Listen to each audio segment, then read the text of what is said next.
Is the PPT visible? Can you see the screen? Can you see the Yes, ma'am. PPT? Yes, okay, fine. Yes. And we can start the class. Today we are going to discuss about feminist criticism. Have you heard this term before? Feminist criticism or feminism? Are you familiar with this term?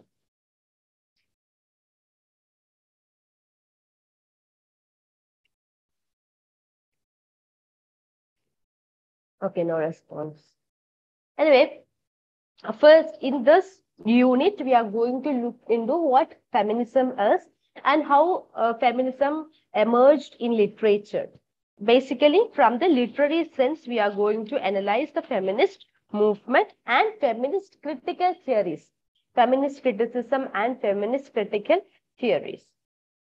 First, what is feminism? So feminism is an organized movement for women's right and interest and political, economic and social equality of sexes in the male-dominated society. So we all are living in a male-dominated society, and the feminism emerged in such a male-dominated society, it's also called patriarchal society. So, in the patriarchal society or the male dominated society, there emerged the need for women's right.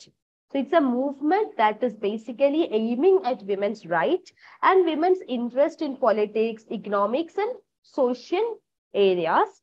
They wanted the equality of sexes. They want the men and women both to have equal rights in the society. That is what feminism as a movement is. Next is feminist criticism. What is feminist criticism? It is concerned with the reading as a woman and writing as a woman and responding to the way a woman is presented in literature. So here, what criticism, from the criticism point of view, how feminism acts is like, we are reading as a woman. We are reading or analyzing a text as a woman. You know, criticism is analyzing a particular text, analyzing the writings, or when we are critically, the critic will write. So as a feminist criticism, it's basically reading as a woman and writing as a woman and also responding to the way a woman is presented in literature. We have a whole lot of literature and the critics will be analyzing the literature. And in feminist criticism, what the critics do is they analyze the role of women, how a woman is being presented in a literary work, how the woman responds to the society. So it's basically responding to the way in which women is represented. That is feminist criticism is. Is it clear? Did you understand what feminism and feminist criticism? Understood? Do you want me to repeat it? Yeah. You can take clear. So feminism and feminist criticism. Now, uh, as we know, when you analyze the literary works, if you are looking into the history of literature, you can see that most of the literary work, even the writers, philosophers, scientists, politicians, legislators, people who are related to politics and who hold a position in the administration, majority of them are men, right? So it is basically a patriarchal society. So feminist criticism is basically a woman as a producer of textual meaning. They have to associate with history, theme, genre, structure of literature by women. So feminism is providing a role or providing a scope for women to come forefront and take a place in all the areas in the society. See, women have been subjected to oppression for centuries in patriarchal societies. It's not a new thing when you analyze the earlier works. Let it be historical works, let it be literary works, you can see women is being subjugated. And even when you analyze, in the earlier period, women are not allowed to have education. Even if they have education, they are not allowed to raise their voice. They are not allowed to represent their ideas. They were not allowed to write anything. So at the beginning, when you analyze the literary history, you can see that in the beginning, women started writing in pseudonyms, anonymously, or using male pseudonyms. Then only later on the modern time, they started using their own name. So when you study literary criticism from feminist perspective, you should know these three terms: phallocentrism, phallogocentrism, and gynocriticism. Phallocentrism is a literary criticism of the patriarchal culture. Phallocentric criticism is the literary criticism of a patriarchal culture. Phallogocentrism. The term is derived from two words, phallus and logo. Phallus and logo. Then the new term coined phallogocentrism. It's a former. Phallus signifies power. And the power enjoyed by men. Phallus represents men. So it is the power enjoyed by men. So under patriarchal rule, the men enjoys power. So here phallogocentrism is the institutionalized discourse. The discourse is being institutionalized by such power enjoyed by men. So the men enjoys a certain power in the society, and that power is being institutionalized. In all the literature, we can see that power of men. Gynocriticism. It's a French term pointing to a criticism exclusively preoccupied with the production, motivation, and analysis of writing by women on women. So here, gynocriticism is the writers will be men. The writers will be women, and they are writing about women. A women writing on women. So the production, motivation, analysis, everything related to the writing is related with women only. Women as a writer. Basically, gynocriticism is women as a writer. They produce textual meaning. They produce meaning with history, themes, genre, structure, etc. That is gynocriticism. If the word starts with phallo, it is related to men. Patriarchal culture, patriarchal society, the power associated with men. If it starts with gyno is a term associated with women. Okay, remember this. Phallo is associated with men and gyno is associated with women. Then you will be able to, if a word comes for the exam, to explain the word by the term. If you can see if there is a phallo, you can say it's associated with men. You can use associated with patriarchal culture. If it is gyno, you can say it's associated with women.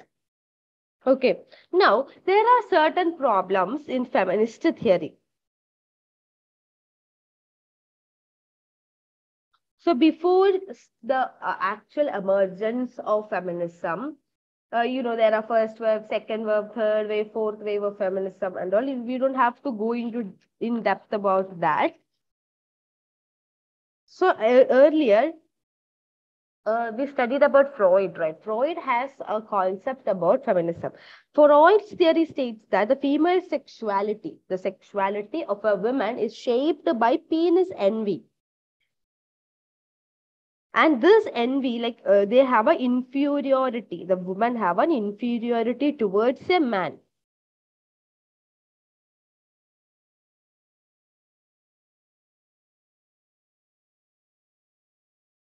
And then there are certain writers who were against the female writers. Basically, the psychoanalysis in the psychoanalysis theme, we have Freud, and Freud was against this. So women is being suppressed because they have an envy towards the phallus. That is penis envy. That is what Freud was saying. Then there we have certain writers, female writers, women writers who talked against it. First is Simone de Beauvoir. Simone de Beauvoir is an important, very, very important writer in the feminist criticism. She belongs to the first wave of feminism. So Simone de Beauvoir's famous book is Second Sex. So when you study feminism, you will be having a lot of feminist writers, feminist critics, and there are certain works by these critics which are very important. So remember the names of the works and names of the writers. First is Simone de Beauvoir. Simone de Beauvoir's the most important book is The Second Sex. The Second Sex was published in 1949.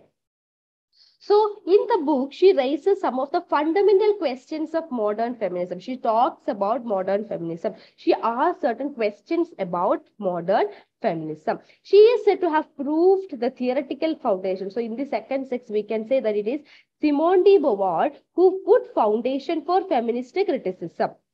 And she tried to bring a definition or the distinction between masculine and feminine. Okay. So in the earlier, from the Old Testament, she says that man is defined. When you say human, you say man. When you want to describe, oh, it's human culture, you say man. We never say woman, right? The society has put that norm. If you want to represent a human, we say man. We never say woman in order to represent a human being, right? So women has no rights from the Old Testament itself. So the women has no separate history. The history of women is always related to the man. It is like man is the one. He is the one. Is the entire world is consists of man only, and women is the other. And Simone de Beauvoir, what she says is she points out how sex is natural and gender is a cultural context. See, we all have sex. When we are born, it's either male sex or female sex. It is natural. She says that by birth, it is biological. It's actually Kate Millet who says that. She says sex is natural. While gender is a cultural construct. We say gender. Gender, the term gender itself is constructed by the culture. Okay, that is what Beauvoir points out. Sex is natural and gender is a cultural construct. And the famous quote by Simone de Beauvoir is, one is not born, but rather becomes a woman. So a person becomes a woman not by birth. They are not born as a woman, but becomes a woman. See why she describes like this. See, gender, I told you, gender is a cultural construct. When you are born, imagine when a child is born, we'll identify the sex, whether it is male or it's going to be a boy or a girl. So by birth, we are assumed as we give a sex. We know by birth, we know it's either male or female. Then the gender is a cultural context. Gender is certain norms, how the society tells you how you should behave. See, men are told to behave in such a way, and women are told to behave in a different way. So the way they have a position in the society is different. The way they have to behave, the way they have to respond, everything is culturally constructed. That is gender. So women becomes a woman not by birth, but the society makes them a woman. Even if men also, the society is the one that is assigning you certain roles. See, right, the society tells you, you are a woman, you are supposed to behave like this. You are a man, you are supposed to behave like this. So that is why Beauvoir is saying one is not born, but rather becomes a woman. And we have another writer, Raman Selden. Sorry, it's Ramam. It's a mistake. There is it. It's Erin.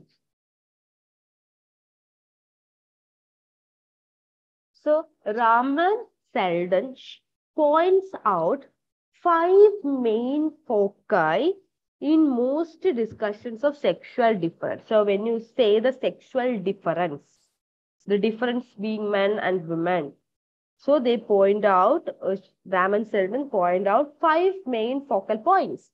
1, biology. 2nd, experience. 3rd, discourse. 4th, unconscious. 5th, social and economic conditions. These are the 5 main foci. Okay, biological disparity. First, when you talk about biology, biological disparity makes men treat women as inferior. Right? So, there is a disparity between men and women by the time of birth itself. So, she is a woman. She is supposed, what is the role assigned by the patriarchal society? The patriarchal society assigns certain roles biologically. By biology, women are supposed to be the bearers. Right? They have a womb. They are supposed, they are nothing but a woman is nothing but a womb. That is what they describe. The duty of women is to get married, have kids, take care of their husband, take care of the kids, take care of the family. They are the bearers. But whereas men are supposed to go out, work, bring income to the family. That is the biological role assigned by the society to men and women. Next is experience. The experience perceived by women is entirely different from that of man. The life experiences. See, women have to undergo a lot of life experience. When you talk about experience, women has to experience a lot of different, unique and special life experiences. Like women have to go through ovulation, menstruation, then pregnancy. They have to give birth. Then there is menopause. All these things are associated with women's life. Only women can speak about that. Whereas the perception of men and the matters is not same as that of women. So that is by experience. So biologically, there are the roles assigned by the society is entire by both biological based on the biological disparity. Men treats women as inferior. Okay, men treats women as inferior because they consider women are nothing but a womb. They are just a bearers. And then we have few women experience. The experience of women is entirely different from man, and man do not have any perception. They cannot talk about it. Only women can talk, really speak about what they are going through. So they say it's necessary for women to be writers. Through writings, they have to represent what they are going through. Then we have discourse. Discourse mainly from Dale Spencer says there's a man-made language. See, we know man-made language. Man-made is this, everything we say is associated with man, not woman. Man, will we say woman-made language? No, there is no saying like women-made language, right? It's always man-made language. How men are so by the term itself, man-made language, we can see how women have been oppressed by a male-dominated society. The male-dominated society oppressed the woman even with the name. There is no feminine discourse. It's always man-made. It's a man. Discourse itself is made by man.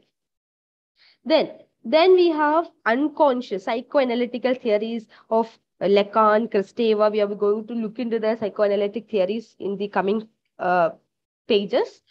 They focus on the process of unconscious. You know what unconscious is because when we talked about Freud, we talked about the unconscious mind. So, female sexuality is revolutionary, it's heterogeneous, open, subversive. But the term female itself is considered to be it's tend to undermine the authority.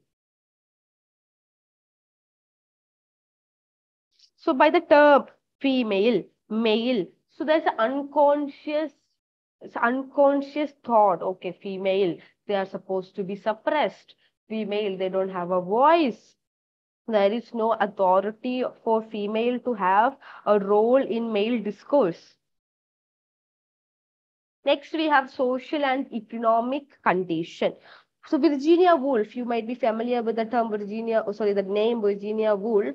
It's a very important name associated with feminism. So Virginia Woolf was the first woman writer to take sociological dimension of women's writing. Okay, she took a sociological dimension. So the Marxist feminists, there are lots of feminist categories. We have social feminist, economically we have different psychoanalysis based, we have different feminist writers, we have French writers, we have Marxist writers, we have British writers, American writers. So writers, we can categorize these into a wide variety of classifications. And Marxist feminists, they rejected the notion of universal femininity. So that is all about Simone de Beauvoir. The important thing you should remember about Simone de Beauvoir is her second sex. In the second sex, she raises a fundamental question of modern feminism. She says that sex is natural and gender is a cultural construct. And she defines masculine and feminine. She distinguishes between masculine and feminine. Then she says that one is not born but rather becomes a woman. That quote is very important. Next is political feminism. See, I told you there are different categorization of feminism. Now we are looking into political feminism.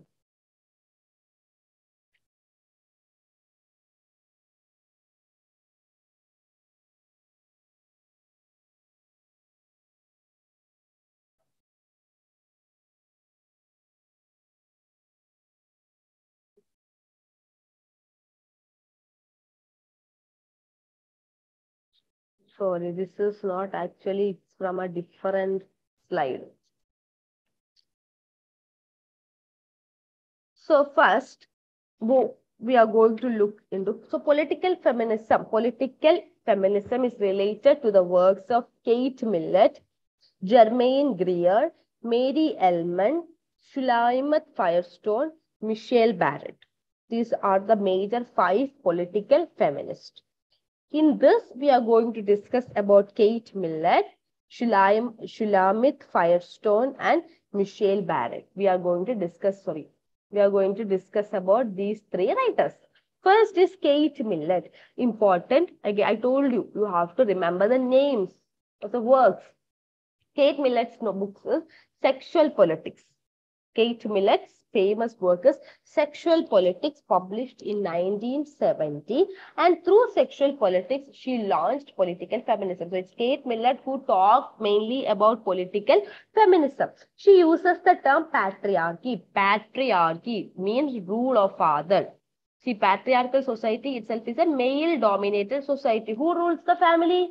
Patriarchal society consists of houses. And in the house, who rules the family? Father. That is patriarchal society. So she uses the term patriarchy to depict the cause of women's oppression. So Kate Millet says that a woman is being oppressed because of the patriarchy. The patriarchal society, that's the rule by the man, ruled by the father, that man-dominated, male-dominated society is the cause of women's oppression. Women's oppression. Woman is being suppressed, or woman is being oppressed by the patriarchal society. Here, she also distinguishes between sex and gender. And Kate Millet says that sex is determined biologically. I mean, when you are born, when a baby is being born, we identify the sex. Right? We identify the sex of a baby when it is born. So it is determined biologically. So if it is a boy, okay, it's going to be in a male gender. If it is a girl, it's going to be a female gender. So here gender is a psychological concept which refers to culturally acquired sexual identity. The identity of the baby. The baby is being born, we determine the sex, and the baby is grown up. The identity of the baby is determined, culturally acquired. The culture, the society gives certain norms, rules, and regulations for the baby to grow up. That is gender. Gender is a psychological concept, culturally acquired. Nobody is born with a gender. Nobody is born with a gender. A gender is given culturally or socially.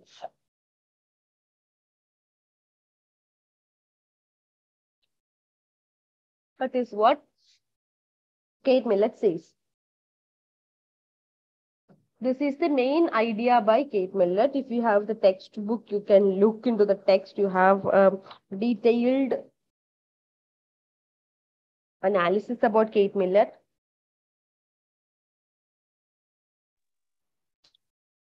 Excuse me. Okay. So this is the main idea of what Kate Millet as a political feminist is. You can read the textbook and you'll get a little more of bit of more ideas. Since we are running out of time, I'll be focusing only on the main points. Okay.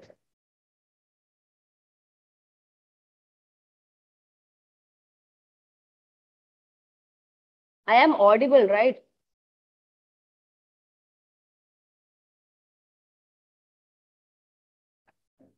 I'm audible, right?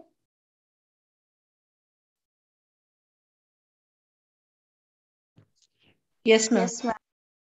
Yes. I'm just making sure because I don't know if the Wi-Fi, I mean, the network connection, it goes, I won't be able to know. That is why I'm asking you in between if I'm audible. Next is shulaimath firestone. Shulaimath Firestone's famous work is The Dialectic of Sex. The Dialectic of Sex, which was published in 1972. Here, she substitutes sex for class. So she substitutes the term sex for class as the prime historical determinant. So all these, if Kate Millet says that we are born with a sex, sex is biological, gender is culturally acquired. So here, Shulaimath Firestone, she removes the term and places the term class, and she says that class is the prime historical determinant. The class struggle, it's mostly Marxist related. The class struggle is itself a product of the organization of a biological family unit. So the basic class struggle begins at home. So we know the class struggle. So the basic struggle begins at home because of the organization of the family. So next we are going to look into Michelle Barrett. Michelle Barrett argued that the notion of patriarchy used by Kate Millet and Firestone suggests universal domination with no historical origins. There is no domination with no historical origins. So we have to look into the historical origins. See, so basically the class struggle because of the economic organization of the household, the division of labor, the system of education and the state, the cultural process, the nature of the gender identity, all these are related to the organization of the biological family unit. And because of this, the class struggle happens. So like I'm giving an example, economic organization of the household. How is the economic organization of the house? Who is the one who goes out for work? Who is the one who brings income to the family? That is the male. And the female does not have any right to, I mean, basically from that period when it is being written, now the women have still the right, women still have educational access, women can work. But earlier that time, when there's no right for women. So basically women has no economic independence. They don't have any money at home. They always have to depend upon their husband or their father to get some economic stability. There's no stability as to say for the women. Then division of labor. How is the labor being divided? The men go out, work, comes to the family and then take rest. Women wake up in the morning, do all the household works, cook food, feed, provide food to their family members, husband, child, take care of the child. They have to clean the house. They have to do all the manual labors in the house. So women does not have any rest. So see how the house labor is being divided. Then system of education. Men has access to education. They have the right of education. They go study. They have whatever education they have to earn money. But women, they don't have any right to education. They don't have, they don't have access to education. Then cultural process, how the culture is being discriminating men and women. Gender identity, how the identity, women are just considered as the bearers. They have to give birth. The ultimate goal of women's life is to give birth. See, that is the culture of gender identity. So Schleimuth Firestone tells that all these things are responsible for the class struggle. The class struggle becomes a product of this organization of family. Okay. Next is Michelle Barrett.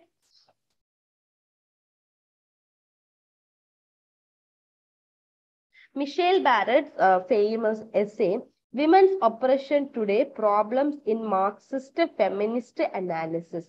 That is the name of her book. This is a Marxist analysis.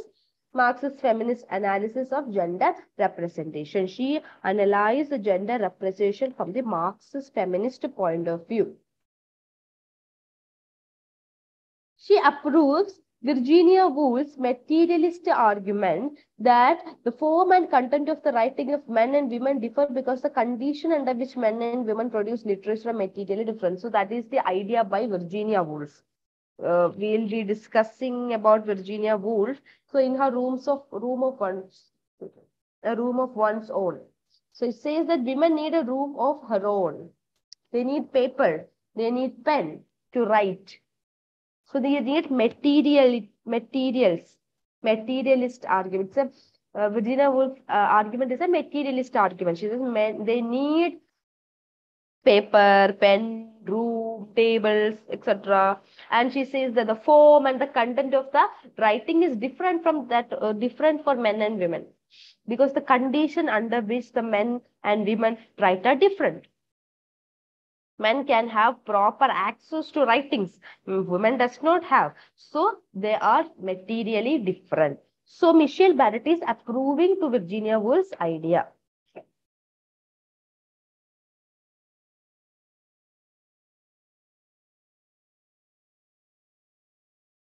Now we can read the text. Next, we are going to discuss is gynocriticism. So gynocriticism, we have mainly three writers: Elaine Showalter, Virginia Woolf, Mary Ellman. These are the major three gynocritics. Elaine Showalter's famous essay Towards Feminist Poetics. It distinguishes two types of feministic criticism. First one, concerned with women as reader. We are saying women as reader, with women as the consumer of male-produced literature. So the male literature, the men produces literature, and women is considered to be the consumer. That means they are the reader. They only have the access to readers, being readers. And what they do, they read, and the female reader changes the apprehension of a given text and awakening us to a significance of its sexual codes. It is called feministic critique. Feministic critique, that is Elaine Showalter's first idea, women as reader, leads to feministic critique. Feministic critique is women as reader, women as the consumer of male-produced literature, and through being a reader, what the women does is they give an apprehension of a given text. They apprehend the given text and they awakens us to a significance of the sexual codes. What are the different sexual codes? Analysis of the sexual codes that leads to feministic critique. So first is women as reader. Second is women as writer. A women being a writer, what they do? They are producer. Women as a reader are consumers. Women as writers are the producers. They produce textual meaning. They produce textual meaning with the history, theme, genre, and structures of literature. It is called gynocriticism or a gynocritics. What is gynocriticism? It is women as writers, women as the producer of textual meaning. So feministic critique is male-oriented. Gynocritics is female-oriented.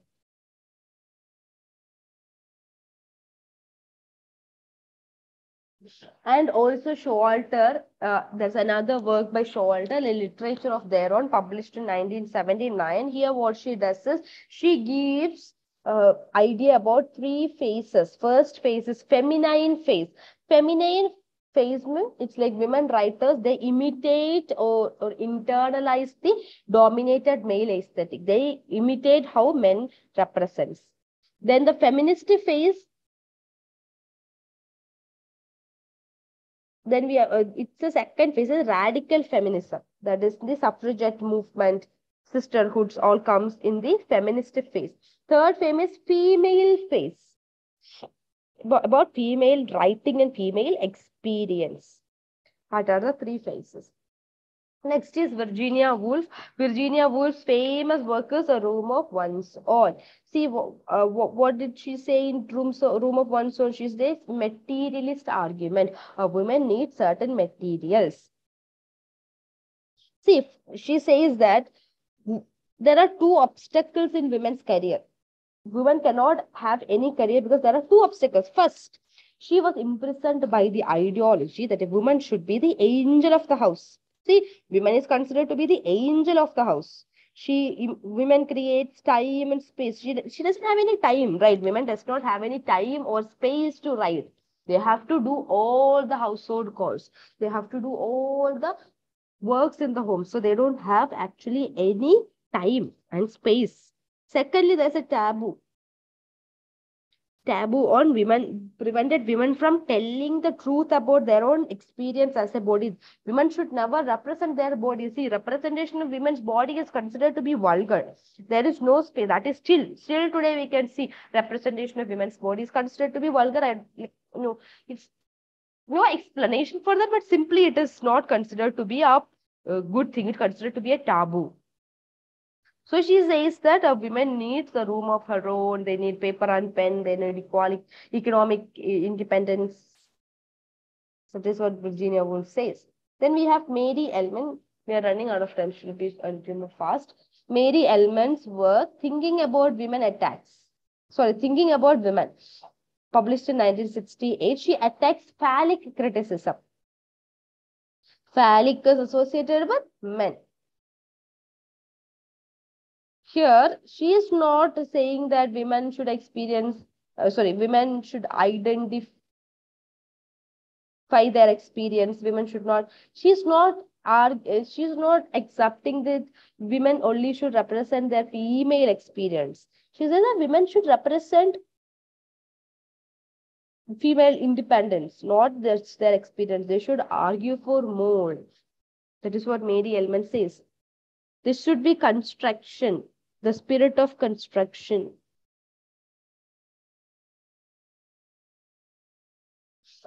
Now,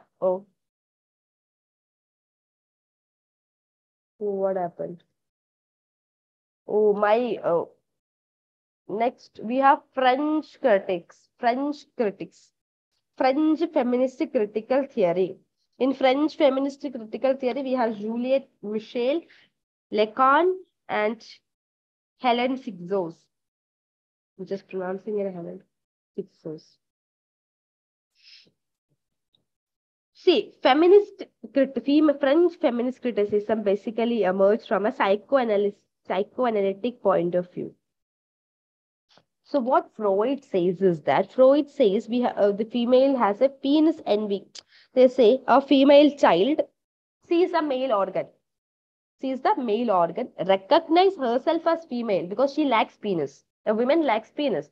So that is what a child, when they see male organ, they recognize themselves as female because they lack the penis. And penis is considered to be the power. She defines herself negatively and suffers from penis envy, which is responsible for her castration complex. There is castration complex. This is detailedly described in the psychoanalysis, which we don't have to go in depth. You have to just understand what penis envy, what castration complex is. And Juliette Michel, first one is Juliette Michel. In her Psychoanalysis and Feminism, she defends Freud. She's defending Freud.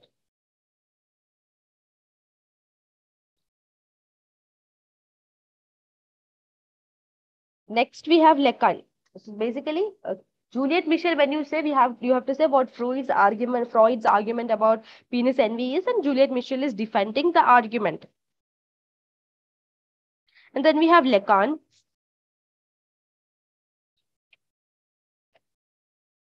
See, he mainly talks about language. See, when you go, you see two doors. One door it will be ladies, the other one it will be gentlemen. See how the language system works there. Even language itself is entering into a differential system of language. Because through that, language itself is making people to see them as two different species. See, men, ladies, gentlemen, two entirely different categories of people. So the language itself is making this distinction.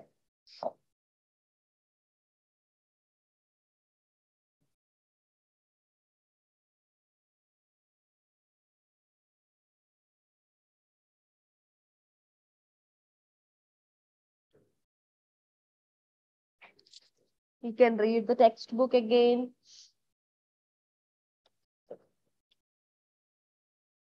Next, we have Julia Kristeva. Julia Kristeva, she worked on the polarity between closed rational system and open destructive irrational system. She mainly talks about the poetry. It's a privilege. Saji consists of poetry to be the privileged site of analysis.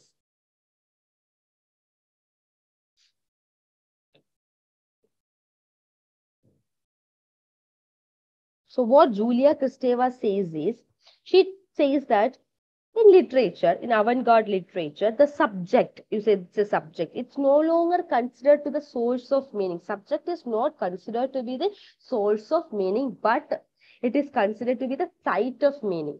The meaning is being produced from the subject.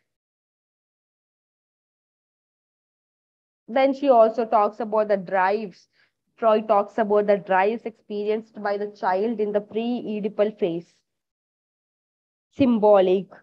She talks about symbolic.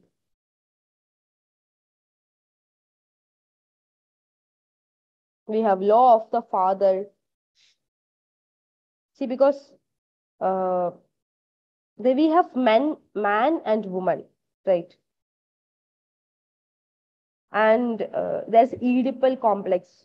I don't know if you're familiar with Oedipal complex. So Oedipal complex, what happens is the boy child always have an attraction towards their mother. It is mother whom they are first seeing as a woman, right? So they have uh, Oedipal complex because they have an attachment towards their mother. Then there is father figure, right? The name of the father is a name. We say the name of the father. It is a fear factor, right? The boy has a castration complex. The boy fears the name of the father. So the boy has this urge to. It is what said in the Freud's theory. Boy has the urge to kill the father. So that is Oedipal complex. So if you don't know, I don't know if you know the story of Oedipus the Rex. The Oedipal complex basically derived from that. Here, what happens is Oedipus kills his father unknowingly, not knowingly. By mistake, he kills his father and marries his mother. From there, this the Oedipal complex taken. What happens is the child will be attracted to the body of the mother because they're attached to the mother from the time of birth. And the name of the father is a fear factor. They resist the name of the father. That is law of father. So Julia Kristeva talks about all these things. Then we have Helen Sixox. Laugh of Medusa is considered to be the famous work by Sixox. She calls for women to put their bodies into their writing. Sixox says that the women should put their body into the writing. She questions phallocentrism or phallogocentrism. She says that the women to be feminine and female. That is what she says.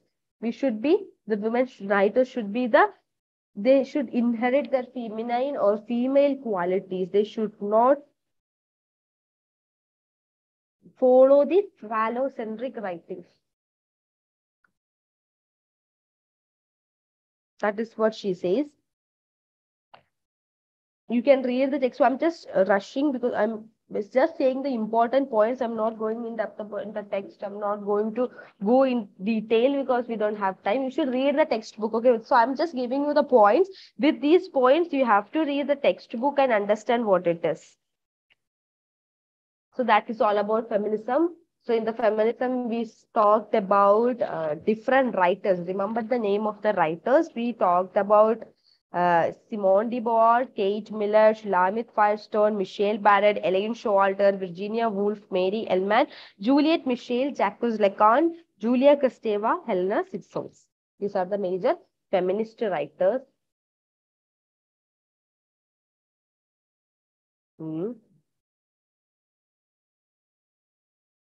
Now let's talk about the other writing. Gerard Genet and Structuralism and Literary Criticism. Genet's Structuralism and Literary Criticism. So what is structuralism? So what is structuralism? Structuralism is one of the major schools of modern literary criticism, one of the major schools in modern literary criticism in the post-new critical era. So structuralism emerged in the post-new, after new criticism.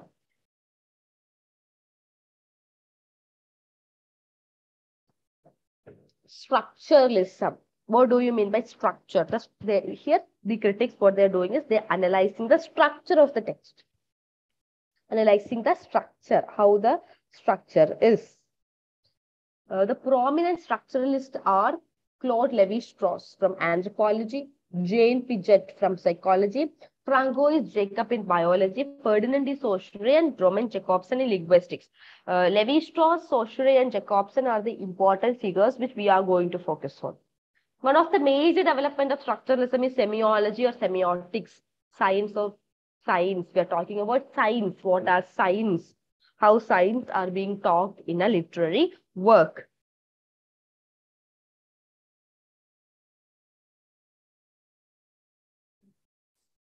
So what happens in the structuralism is,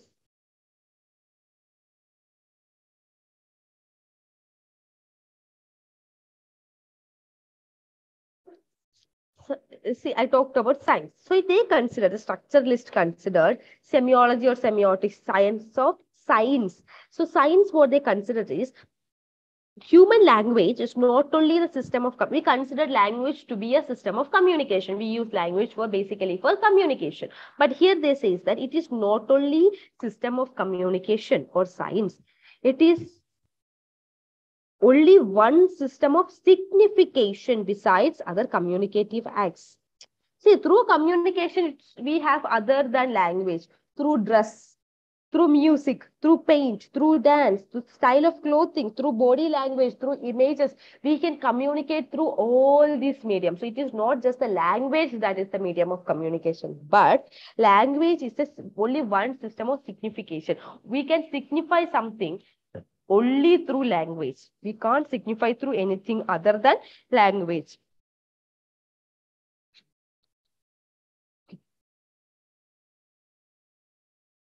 So,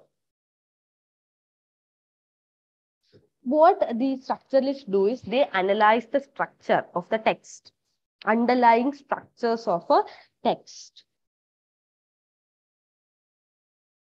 So, we talk, right? We write, we talk. There are spoken and written language, written form. If just take example of English, we write sentences, we speak in sentences. There are innumerable sentences we can write and speak. It's unlimited, right? We can keep on talking, we can keep on writing. But besides all this speaking and writing, there's a basic grammatical system. See, there's a basic grammatical system. That's a grammar, right? I can't just combine certain words together and say that this is word, this is a language. There is a basic grammatical system, right? English has its own grammatical system. Your own basic language has its own grammatical system. So we basically talk in certain grammatical system. There's a shared notion. The structures represented in the text, there are certain principles which are based on certain conventions or shared notion. So all these different structures forms a totality. It is called a system. We have a system. See, the language system. English as a language system. What does it consist of? It consists of certain structures. The sentence grammatical structures. There are certain shared notion and conventions. All these there are certain principles, rules. All these together form a system. And when we talk about certain characteristic features of structuralism, see, a structuralist, what they do is, they first analyze a work of art. First, they analyze. Then they isolate the deep structures. Then they discover or define the underlying literary structures. They relate them to a cultural system from which they emerge. See, in a language, we have surface structure and deep structure. Surface structure and deep structure. What is surface structure? That is available on the surface. Just surface, in the surface you can see certain system like language. This is the language, this is the grammatic system, all those things. But structuralism is based on the deep structure. In the deep level, we have more innate capacity. We have certain language myths. They have patterns, structure of language, structure of myth, structure of kinship. All this innate structuring capacity is available in the deep structure. And structuralism is associated with this deep structure. So basically, we have surface structure and deep structure. Surface structure, we have the speech, discourse, myths, patterns of marriage and kinship relation. All these are surface structure. But in the deep structure, we have the structure of language, structure of myth, structure of kinship. All these are deep structure, and structuralism is associated with the deep structure. Okay. So what they do is they analyze and they isolate these deep structure. They discover or define them, and then they relate these structures with the cultural system which they emerge from. For example, if you are using English language, it is basically originated from Britain. So we associate the deep structures with the cultural system. That is the cultural system of the Britain which they are originated from. That is deep structures. Then we have to understand what a sign is. So when you talk about structuralism, some of the important terms is sign, signifier and signified. Ferdinand de Saussure in his famous work, Course of General Linguistics, what he do is, he distinguishes between lang and parole. Lang is the broadest aspect, includes entire human speech. Parole is the language system in the form of speech. Lang is the language system, and parole is the individual utterance. I'm just noting it here for your understanding. Just note it down because it is very important. Lang is the language system. English language system. Parole is the, parole is the individual utterance. Okay, lang is the language system, whatever language you are talking. See, for example, if you say English has its own alphabets, grammatic structure, all these itself language system. The individual utterance. I am uttering words. I am uttering sentences in a meaningful way. That is parole. That is lang and parole. Then there is sign. Sign is the basic element of linguistic structure. It's a conceptual tool that makes the system. Sign is formed with the unification of signifier and signified. Signifier is a concept. Signified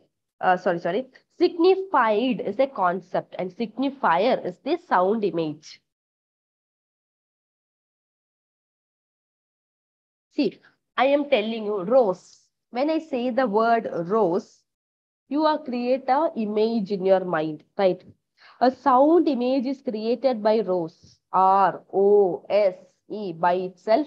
And when I say rose, the language sound image is the signifier. And the concept of rose is signified. See, when I say rose, you suddenly think about a rose. It can be a red rose, it can be a yellow rose, it can be a white rose, pink rose, whatever rose flower it is. You think about a rose. That is signified. So signifier and signified has an arbitrary relationship. One is the sound, signifier is the sound, and signified is the concept. And they both combine together to form a sign. If I say tree, you think of a tree, right? It can be any tree, and tree is different in different language. In English, we call it tree. In Telugu, you call it chettu. In Greek, it's called arbor. In Sanskrit, it is called vriksha. So in different language, So that sound image in different languages is the signified, and the image of the image of the tree or the tree that we see is the signified. So the signifier and signified together forms the uh, sign. Together forms the sign. And next we have synchronic and diachronic approach. Synchronic, diachronic. Synchronic is the whole state of language. See, it is Saussure again distinguishes between synchronic and diachronic approaches in the study of language. In order to study a language, we can study a language in two ways. One is through synchronic approach and the other is through diachronic approach. In the synchronic approach, what you do is examine the whole state of language at a given time. You analyze the language at a given time. For example, 2021 में how English language is. That is synchronic approach. Diachronic approach is a particular element of language over a span of time. You say how the tense changes from the 1900s till now. It's over a span of time. That is a diachronic approach. So synchronic approach is analyzing the whole set of language at a given point of time, and diachronic approach is analyzing a particular element of language over a span of time. That is diachronic approach. Then we have syntagmatic and paradigmatic relation of signs. Again, Saussure makes this distinction between syntagmatic and paradigmatic relation of signs. Syntagmatic relation is a horizontal diachronic nature of language. In a horizontal line, you analyze the language. It's a diachronic approach over a span of time. It's a linear approach. That is syntagmatic. I saw a tall man in the city. I'm saying a sentence. I saw a tall man in the city. The word man acquires its meaning due to its position and relationship with the word preceding it, right? When I say I saw a tall man, you think about Hyderabad city. There you saw a man and that man is tall. You associate it with other words. Then, when I say paradigmatic relationship, it's an associative vertical synchronic relationship. You think about a man because in association, it is not a woman, it's not a child, it's a man. You distinguish us from the other associated meanings. That is paradigmatic relationship. Syntagmatic and paradigmatic relationship. Next is literary binarism. What do you mean by literary binarism? Binarism, it's a contradictory device that enables understanding. Contradictory, okay. The river, I say river. The river is different. You understand a river because it is not an ocean. Okay, it's not an ocean, it's not a sky, it's not a earth. It's a river. I say how? I say what? Hut, H-U-T, hut. Hut. When I say hut, you think about a small clay house with a palm roof, right? You understand a hut being a hut because it is not a mansion. It is not a bungalow. It's not a building. I mean, a apartment. So you understand a hut in association with other things. That is literary binarism, a contradictory device that enables understanding. That is, you understand brightness. You always understand a thing in relation to other. That is what literary binarism is. You understand brightness because it is not dark. You understand high because it is not low. You understand death because it's not life. So you always understand a thing in relation to the other, the opposite, the contradictory thing. You understand? Did you understand what literary binarism is? Next, we are going to talk about structuralism and literary criticism by Gyno. So Gerard Gyno is one of the most important exponent of structuralism. Roland Barthes, Levi-Strauss, Michel Foucault, Derrida, these are other structuralists and they are considered to be high structuralists. Latimer, Propp, Shklovsky, Jenne are considered to be low structuralist. Jenne's famous work is Figures, Figures, Figures. Structuralism and literary criticism is his essay, and in this essay, he is attempting to establish that structuralism can prove to be a fruitful method of literary criticism. He says that structuralism can be a fruitful method of literary criticism. So he talks about a lot of things. First one, criticism as an intellectual bricolage. It's related with mythical thoughts. So see, Levi-Strauss defines mythical thoughts. So Levi-Strauss is another structuralist. He defines mythical thought as a kind of intellectual bricolage. That means something that is made or put together in whatever material happened to be available. Bricolage means you putting a lot of things. See, for example, you take a chart paper. Okay, you take a chart paper. You cut different news from a newspaper. You paste it in different ways. It is called bricolage. Example, I'm telling an example. You bring a lot of things together and put them together. Whatever material available, you bring it together and put them together. Put together to make something. That is bricolage. So, when you say criticism, it's an intellectual bricolage. You bring a lot of things together and make something. That is, he calls criticism as an intellectual bricolage.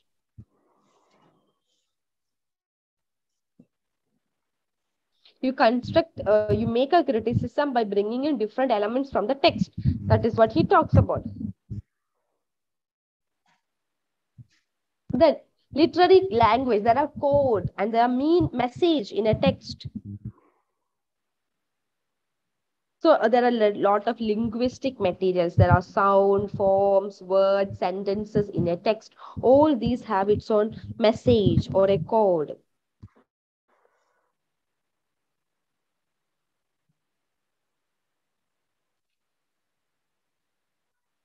We have deep structures, surface structures, sign, signifier, signified. All these have certain message or all these are certain codes. So literary language itself is a code or a message. Then towards translinguistics, he talks about translinguistics. So, how will I explain this? See, a language contains certain codes and messages. Language has certain codes and messages. And it also has a meaning structure. It also has meaning structure. The rhetoric, the narrative, the description, the literary forms of literary experience, all these are available in a text.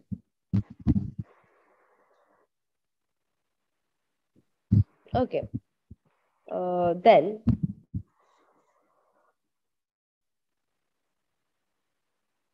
the analysis of these texts, when you analyze these texts, we are conceiving it rather than perceiving it. We are not just perceiving the text. We are conceiving it. We are internalizing the text through all these forms. It's translinguistics.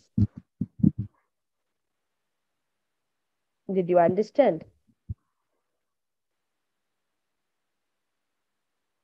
So a literary text contains a lot of elements. It moves beyond a linguistic framework of sentence. See, it does not, a literary text does not only contain literature, right? Sorry, literary language. Linguistics is related to language. There will be a language and there will be sentences, but it goes beyond that linguistics. Linguistic framework means a language framework. It is translinguistics because it has rhetoric, narrative, description, it has literary forms, all other elements, semiological, meaning structure elements other than linguistic, other than just the text. I mean, other than just the language or the linguistic structure. If I say a word, if I say a sentence, it doesn't really mean what I said. I am going to a place. I'm saying that I'm going to such and such place. It has a lot of internalized meanings in it. So that is translinguistics. beyond linguistic framework of the sentence. Then we have work as an absolute being.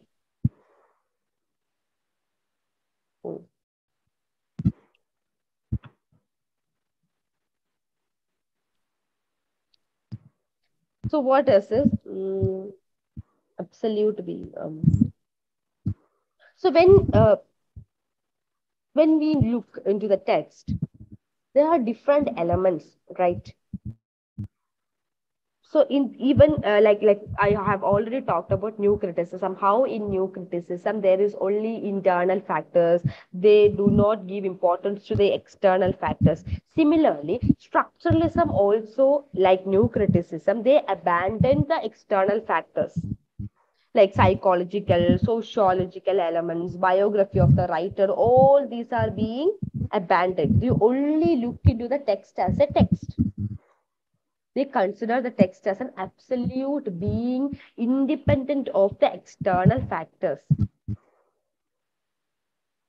So, how Gyno describes structuralism is that structuralism is any analysis that confines itself a work without we are not considering the source of the text. We are not analyzing who the writer is. We are not analyzing how the text is being written. What are the psychological elements that are being explained? We are not analyzing any of these things. We are just focusing the structure of the text. That is, it's considered as an absolute being. Then a holistic approach.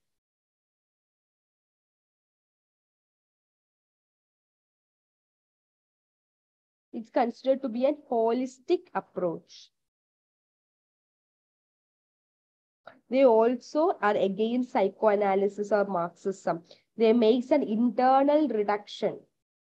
It's a way of thinking. Holistic approach is a way of thinking. So they are similarly what it's they distract. They are distracting, or they are not accepting the thematic analysis. They are not accepting the Marxist or psychoanalytic analysis. They are just reconstructing the text through the internal elements. Structuralism and hermeneutics. So hermeneutics, when you talk about, it's a huge thing, but we are not going in depth to hermeneutics.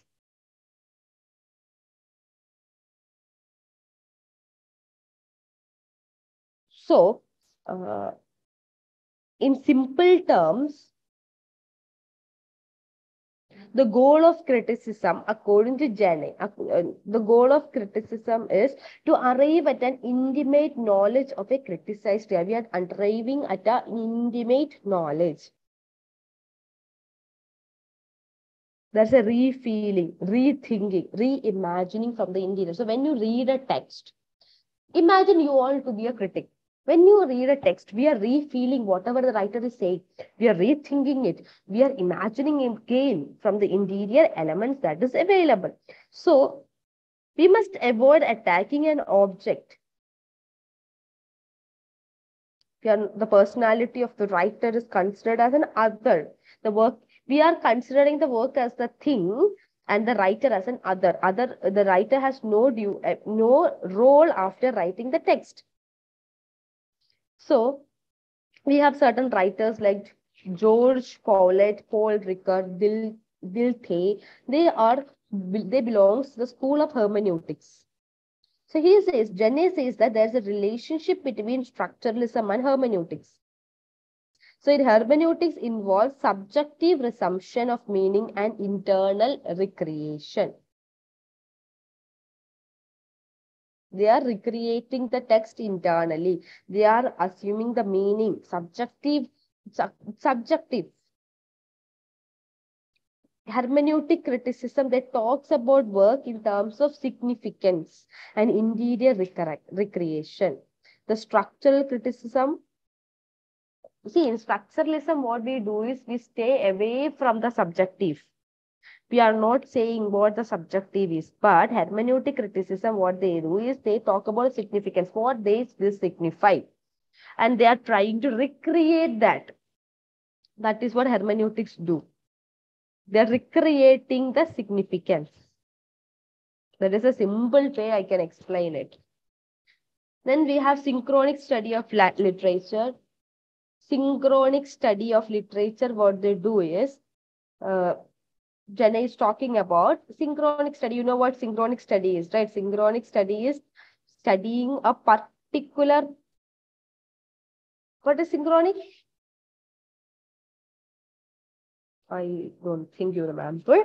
Synchronic is we analyzing the whole structure, whole state of language at a given time. Synchronic given time, diachronic over a period of time. So synchronic study of literature. So structuralism basically believes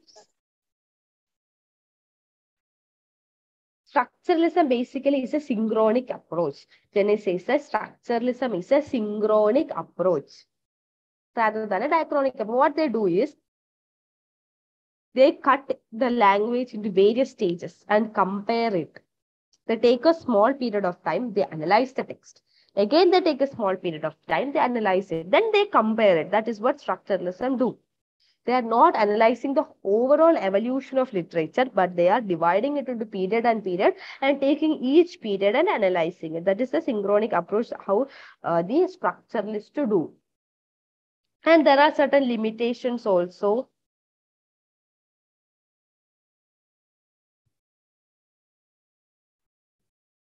They analyze a see, there are lots of limitations and uses of structuralist criticism.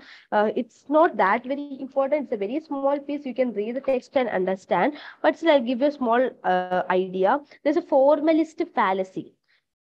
Formalist fallacy is a lack of concern for the meaning. See, structuralism, like new criticism, what the structuralists do is they analyze a text analyze the structure of the text, the form of the structure of the techniques of the text. So what they do, they ignore the meaning. They are not trying to understand the meaning of the text, but they are trying to just analyze the structure. See, there is lack of concern for the meaning, right? They are not giving importance to the content or the meaning of the text. That is a limitation.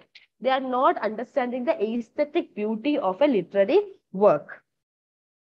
That is what the limitation of structuralism is. So here you have to understand a lot of things. You have to read. If these things are new, then you have to read again and again to understand this. Is it clear? Is it clear? Any doubts? Any doubts?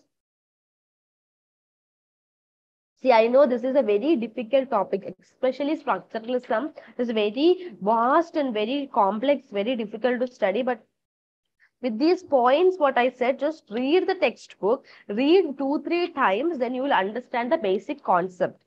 Basically, you have to understand what surface structure is, what deep structure is. And then leave the surface structure because structuralism is associated with deep structure. Then we have Lang and Parole. If you know Lang and Parole, then we know sign, signifier, signify. These are very important. Then synchronic, diachronic approach. Then syntagmatic, paradigmatic, linguistic, binarism. These are the important concepts that you should know in the structuralism. Any doubts? Any clarification needed? If not, we can wind up the class. If you have any doubt, you can ask. Any doubts? Any clarification needed, or is it clear? Is it clear?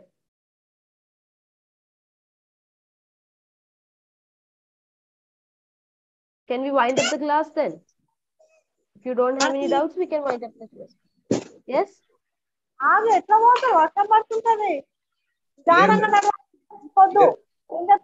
hope.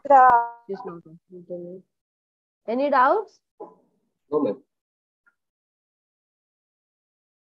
Any doubt? Any doubt? No, Wind ma'am. up the class. Can we wind up the class then? Okay, you said no, ma'am, means you have no doubts, right? So can we wind up the class?